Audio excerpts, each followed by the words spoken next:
أعوذ بالله من الشيطان الرجيم. بسم الله الرحمن الرحيم.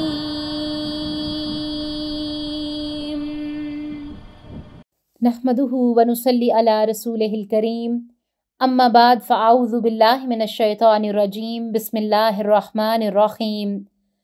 رب اشرح لی صدری ویسر لی امری واحلل عقدۃ من لسانی یفقہوا قولی. رب یسر ولا تعسر وتمم بالخیر. اللہم انی اسألک علما نافعا ورزقا طیبا وعملا متقبلا. یا مقلب القلوب ثبت قلبی علی دینک. آمین اللہم آمین. السلام علیکم ورحمۃ اللہ وبرکاتہ. امید اور دعا ہے آپ سب صحت اور ایمان کی بہترین حالتوں میں ہیں الحمدللہ. اللہ سبحانہ و تعالیٰ کی توفیق اور اللہ تعالیٰ کی رحمت کے ساتھ ہم اپنے لیسن سورت البقرہ کی آیت نمبر 67 کا آغاز کریں گے، اس نیت کے ساتھ کہ اللہ سبحانہ و تعالیٰ اسے ہمارے لیے پڑھنا، اس پر عمل کرنا اور عمل کے ساتھ اسے دوسروں تک پہنچانا آسان کر دیں. اللہ سبحانہ و تعالیٰ ہماری تمام تر کوششوں کو، محنتوں کو ہم سے قبول فرمائے اور اس کام کو ہمارے لیے، ہمارے اساتذہ کرام کے لیے، ہمارے والدین کے لیے اور سب سے بڑھ کر میری اور آپ کی آخرت کے لیے بہترین صدقہ جاریہ بنا دیں. آمین. یہاں پر ہم اپنے لیسن کو دیکھیں گے. اس سے پہلے تھوڑا سا ہم جائزہ لے لیتے ہیں کہ ہم نے پچھلے لیسن میں کیا پڑھا. پچھلے لیسن میں اللہ سبحانہ و تعالیٰ نے ہمیں بہت خوبصورتی سے اس آیت میں غور و فکر کی دعوت دی تھی کہ یہ تمام تر واقعات جو ہم پڑھ رہے ہیں یہ کیا ہیں اور کیوں ہیں، ان کی کیا وجہ ہے کہ ہم کیا کریں، ہم ان سے سبق لے لیں، ہم ان سے عبرت حاصل کریں، ہم ان سے تمام تر وہ اسباق جو کہ ہمیں مل رہے ہیں اپنی زندگی میں ان کا جائزہ لے کے ان تمام تر چیزوں کو اپنی زندگی سے نکال دیں جو کہ اللہ تعالیٰ کی ناراضگی کا باعث بنتے ہیں.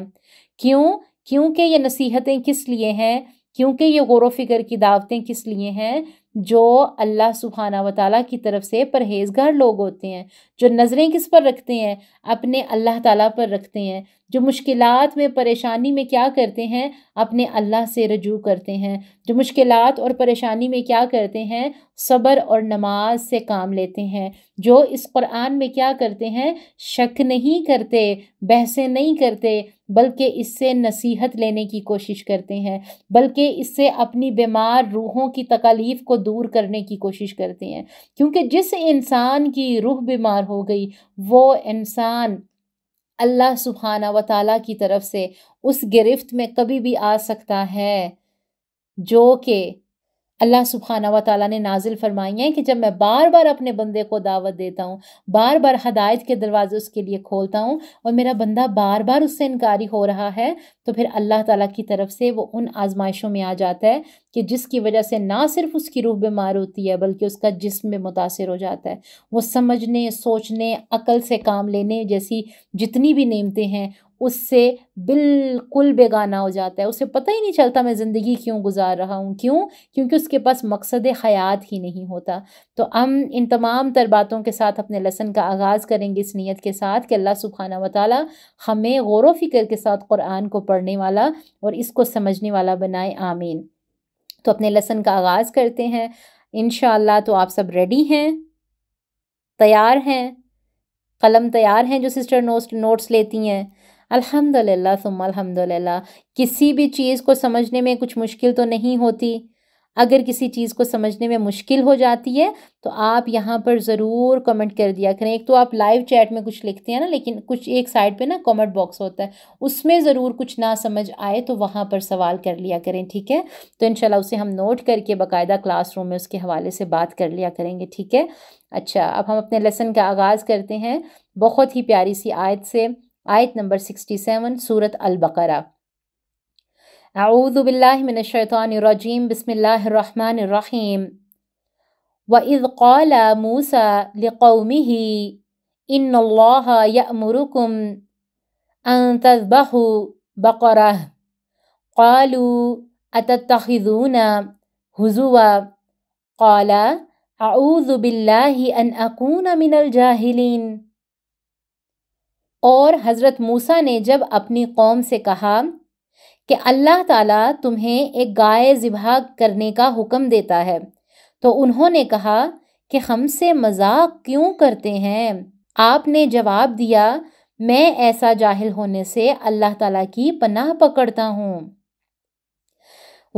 اور اذ جب قال کہا موسیٰ نے لقومہ اپنی قوم سے، انا بے شک اللہ تعالیٰ یأمرکم حکم دیتا ہے تم کو، ان یہ کہ تذبحوا تم ذبح کرو، بقرتن ایک گائے، قالو انہوں نے کہا، اتتخذون کیا تم کرتے ہو ہم سے، ہزوا مذاق، قالا اس نے کہا یعنی کہ حضرت موسیٰ نے، اعوذ میں پناہ مانگتا ہوں، باللہ اللہ کی اس بات سے، ان کے اکونا میں ہو جاؤں، من سے الجاہلین جاہلوں میں سے۔ اللہ اکبر۔ یہاں پر رویہ دیکھیں کہ ایک وقت نبی دعوت دے رہے ہیں کس بات کی؟ کہ یہ اللہ تعالیٰ کا حکم ہے گائے ذبح کرنے کا، تو گائے ذبح کرو، لیکن وہ کیا کر رہے ہیں؟ پھر سے ان کی بحثیں شروع ہو گئی ہیں۔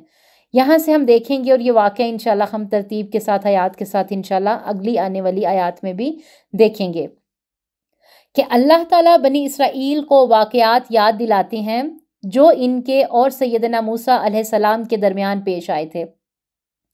اور جن لوگوں کو کہانیاں سننے کا شوق ہوتا ہے نا، وہ اس واقعہ کو بہت خوبصورتی کے ساتھ ضرور سنیں، کیونکہ یہ سچی کہانیاں ہیں، سچے واقعات ہیں، ان کو پڑھنے سے ہماری روح بھی تازہ ہوتی ہے۔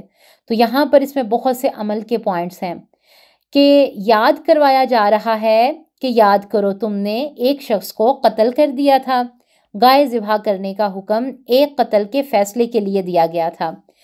بنی اسرائیل میں ایک مالدار آدمی تھا جس کا وارث اس کا بھتیجا تھا۔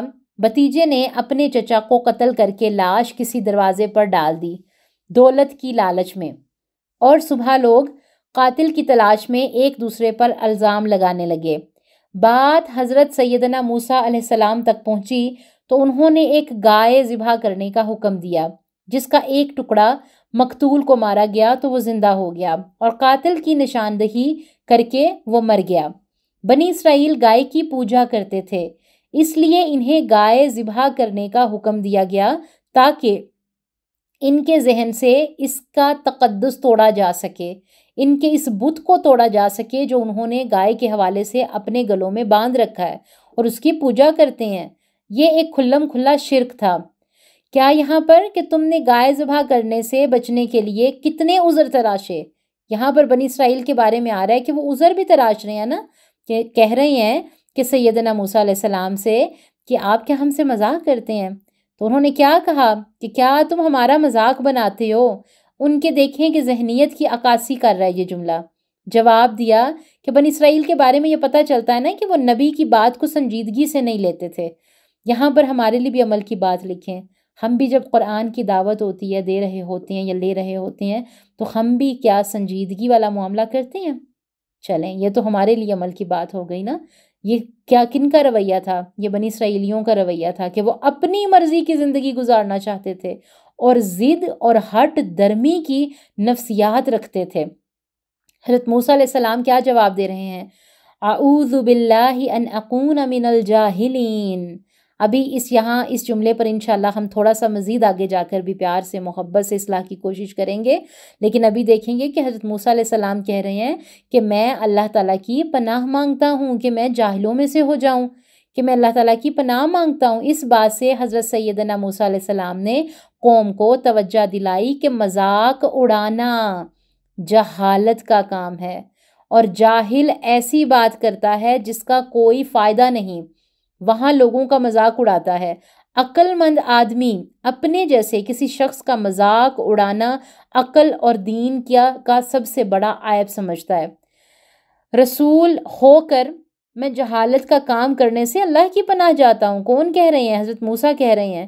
سیدنا موسیٰ علیہ السلام کے کلام میں سبق بھی ہے کہ آپ کو بھی جہالت کا مظاہرہ کرتے ہوئے اللہ تعالیٰ کی پناہ مانگنی چاہیے۔ تو لکھ لیں، ایک یہ دعا ہے، اس کے بارے میں آگے جا کے انشاءاللہ ہوتی ہے بات۔ یعنی اپنے آپ کو اپنی خواہش اور مرضی کا نہیں، اللہ تعالیٰ کے حوالے کرتا ہوں جو مجھے ہر برائی سے بچا سکتا ہے، کیونکہ جاہل ہی ایسی بات کیا کرتے ہیں جس کا کوئی فائدہ نہیں ہوتا، اور وہی لوگوں کا مذاق اڑایا کرتے ہیں۔ عقل مند انسان کا ایسا رویہ ہی نہیں ہوتا کہ اپنے جیسے کسی آدمی کا مذاق اڑانا، اور پھر عقل و دین کا سب سے بڑا جو ہے عیب سمجھتے ہیں، اگرچہ اسے اس آدمی پر فضیلت ہی کیوں نہ حاصل ہو۔ نیک لوگ ایسا کام نہیں کرتے۔ یہ فضیلت تو تقاضا کرتی ہے کہ وہ اپنے رب کا شکر ادا کریں اور اس کے بندوں کے ساتھ کیسا معاملہ کریں؟ نہایت شفقت والا اور محبت والا معاملہ کریں۔ اللہ اکبر۔ چلیں جی، اب تھوڑا سا تزکیہ کر لیتے ہیں، تھوڑا سا غور و فکر کر لیتے ہیں کہ ہمارے رویے کیسے ہیں۔ یہاں پر دیکھیں کہ اللہ سبحانہ و تعالیٰ کہ جیسے میں ان کے پاس جو ہے یہ حکم جو آیا یہ وحی کے ذریعے آیا تھا، گائے کو ذبح کرنے کا حکم۔ یہاں پر کچھ پوائنٹس نوٹ کریں کہ بنی اسرائیل ایک لمبا عرصہ مصریوں کے ساتھ رہے تھے، اور مصری جو تھے وہ گائے کی پوجا کیا کرتے تھے۔ آج تھوڑے سے پوائنٹس لکھیں کہ مصر کے بنی اسرائیلیوں کو گائے سے محبت کی وجہ کیا تھی۔ اس کی وجہ سب سے پہلی وجہ کہ مصریوں کے ساتھ رہنا اور ان کے ساتھ رہتے وہ گائے کی پوجا کرتے تھے، اور بنی اسرائیل کے دل میں وہیں سے گائے کی تعظیم پیدا ہوئی، یعنی ماحول کا اثر، ان کے دلوں سے گائے کی وہ تعظیم اور محبت نکلی ہی نہیں۔ پھر نمبر 2، بنی اسرائیل میں جب بگاڑ آیا تو ان کا عقیدہ آخرت خراب ہو چکا تھا، ان کا اس بات پر ایمان نہیں تھا کہ اللہ مارنے کے بعد زندہ بھی کر سکتا ہے۔ پھر نمبر 3، بنی اسرائیل میں ایک قتل ہو گیا تھا جس کے بارے میں ہم نے اوپر پڑھا کہ اس بھتیجے نے چچا کی جائیداد پر قبضہ کرنے کے لیے اپنے چچا کا قتل کیا تھا۔ اس لیے اس دور کے قانون کے مطابق چچا کے مرنے کے بعد سب کچھ بھتیجے کو ملتا تھا۔ پھر اب دیکھیں کہ اس آیت کی شان نزول میں یہ 3 وجوہات ہیں۔ اب ہونا تو یہ چاہیے تھا کہ اللہ سبحانہ و تعالیٰ کے حکم کے مطابق یہ کوئی سی بھی گائے ذبح کر دیتے، لیکن انہوں نے کیا کیا؟ حجت بازی شروع کر دی۔ اسکالرز کہتے ہیں کہ سورۃ البقرہ میں کوئی 1000 احکامات ہیں۔ کیا اللہ تعالیٰ نے ہمیں بھی کوئی حکم دیا ہے؟ غور و فکر کرنا ہے آج آپ نے اس بات پہ کہ ابھی تک ہم آیت نمبر 67 تک اللہ تعالیٰ کے کتنے حکموں کو پڑھ کے آ چکے ہیں۔ سورۃ البقرہ کی آیت کتنی ہے؟ لکھیں مکمل۔ اور سورۃ البقرہ کے احکامات کے بارے میں اسکالرز کیا کہتے ہیں کہ اس میں 1000 احکام ہیں، اور اس کی مکمل تفصیل ہمیں قرآن و حدیث سے بھی ملتی ہے۔ نماز اور روزہ تو آسان ہے، کئی سال ہم عبادت کرتے ہیں، لیکن اندر سے کوئی ایسی بات تو نہیں ہے ہمارے اندر کے جو کہ اللہ تعالیٰ کو پسند نہیں ہے۔ 4 بندے دیکھے ان کے سامنے ہم نے نماز بھی پڑھ لی، آج ہمارا نماز پڑھنا بھی کیا ہو گیا ہے؟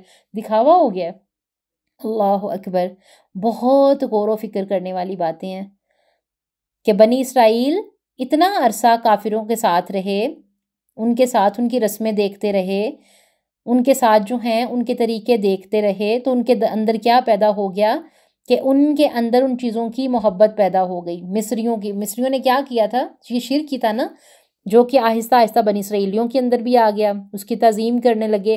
چھوٹی سی بات نوٹ کریں یہاں پر، ہم بھی بہت عرصہ جو ہیں ہندوستان میں رہے ہیں، ہمارے ماں باپ دادا جو ہیں وہ وہیں سے آئے ہیں، ٹھیک ہے؟ تو ہم نے بھی کیا کچھ ان سے لیا ہوا ہے؟ غور و فکر کرنا ہے آج آپ نے اس بات پہ۔ کیا کہیں ہم نے کوئی اپنے اندر مشرکانہ رسم تو پیدا نہیں کی ہوئی، لیکن دل میں کیا ہے؟ ہم ان رسموں کی محبت پیدا کر کے بیٹھے ہوئے ہیں، کہیں کوئی ایسی محبت تو نہیں ہے۔ اصل مقصد گائے ذبح کرنے سے اللہ تعالیٰ کا یہاں پر کیا ہے؟ لکھیں یہ بات بڑی سنہری حروف میں ہائی لائٹ کر کے لکھیں کہ اس آیت کا مقصد کیا ہے، اس کا سبق کیا ہے کہ ان تمام مشرکانہ رسموں پر چھری پھیر دو جو دین سے ٹکراتی ہیں۔ مثال کے طور پر دیکھیں، اگر کوئی کہے آپ یہ ٹی وی یا اس پر موجود تمام چینل بند کر دیں، کیونکہ یہ بیہودہ ہیں، وقت کا ضیاع ہیں۔ تو آگے سے کیا جواب مجھے اور آپ کو سننے کو ملے گا؟ بعض اوقات جواب دینے والے ہم خود بھی ہوتے ہیں، ہنس کے کہ کیا آپ مذاق کر رہی ہیں۔ اس ہی طرح کا مذاق اس قوم نے کیا تھا، جو انہوں نے کیا کہا تھا کہ موسیٰ آپ ہم سے مذاق کر رہے ہیں کہ ہم گائے کو ذبح کریں۔ حضرت موسیٰ کا جملہ کیا تھا کہ نہیں، ہم جو ہے میں اللہ سے پناہ مانگتا ہوں کہ میں نادان بنوں۔ یہاں حضرت موسیٰ علیہ السلام کو غصہ آیا، اور سورت الفاتحہ کے بعد یہ دوسری دعا آئی ہے۔ ایک دعا ہم نے سورت الفاتحہ میں پڑھی تھی، اور سورت البقرہ کی یہ پہلی دعا آئی ہے، یہ دوسری دعا ہم پڑھ رہے ہیں۔ اور آج کے لیسن میں آپ نے یہ دعا کو زبانی یاد بھی کرنا ہے۔ اعوذ باللہ ان اکون من الجاہلین، جہالت سے پناہ کی دعا ہے یہ۔ آج امت مسلمہ کو یہ دعا یاد کرنے کی، غور و فکر کرنے کی بہت ضرورت ہے۔ ہماری دین سے تو دوری ہے ہی، ہم دنیاوی علم سے بھی دور ہیں۔ حضرت موسیٰ علیہ السلام کا انداز بتا رہا ہے کہ ہر وقت کا ہنسی مذاق جاہلانہ کام ہے۔ ایک ہوتا ہے مذاق، یعنی کہ to make fun of someone, اور ایک ہے مذاق، ٹھیک ہے؟ مذاق جائز نہیں ہے، مذاق جائز ہے۔ گھروں کے ماحول کو خوشگوار بنانے کے لیے ہنسی مذاق ایک حد کے اندر جائز ہے، جیسا کہ نبی صلی اللہ علیہ وسلم کی کچھ احادیث سے بھی ہمیں اس کا ریفرنس ملتا ہے کہ گھروں کا ماحول خوشگوار رکھیں، ہلکا پھلکا ماحول رکھیں۔ گھروں میں ہر وقت سختی سختی سختی نہیں، بچوں کو صرف ہم کیا کریں کہ نہیں جی گھروں میں اتنا ٹف ماحول ہم نے بنا دیا، سخت بنا دیا کہ بچوں کو کارٹونوں پہ لگا کر خود ہم نے سختیاں ہی سختیاں ان پہ دے لی۔ نہیں، ہر وقت کا فضول مذاق اور شور شرابہ نہ ہو، بچوں کے مزاج بگڑ جاتے ہیں اس طرح سے۔ اس لیے تھوڑا سا غور و فکر کرنے، ہر وقت کا رونا رونا بھی ٹھیک نہیں ہوتا، اس سے بھی جو ہے گھروں کے ماحول خراب ہو جاتے ہیں۔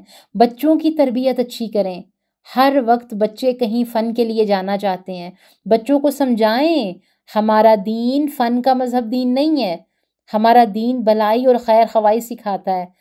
اور بچوں کو اپنی آخرت کی تیاری بھی کروائیں، جب بھی ٹائم ملتا ہے کوشش کریں بچوں کے ساتھ خود ٹائم سپینڈ کریں، انہیں لے کے خود باہر جائیں، انہیں نیچر سے متعارف کروائیں، ان کو دکھائیں درخت ایسے ہوتے ہیں، انہیں دکھائیں دریا ایسے ہوتے ہیں، انہیں دکھائیں نہریں ایسی ہوتی ہیں، اپنے ملک میں جہاں جہاں پر بھی موجود ہیں۔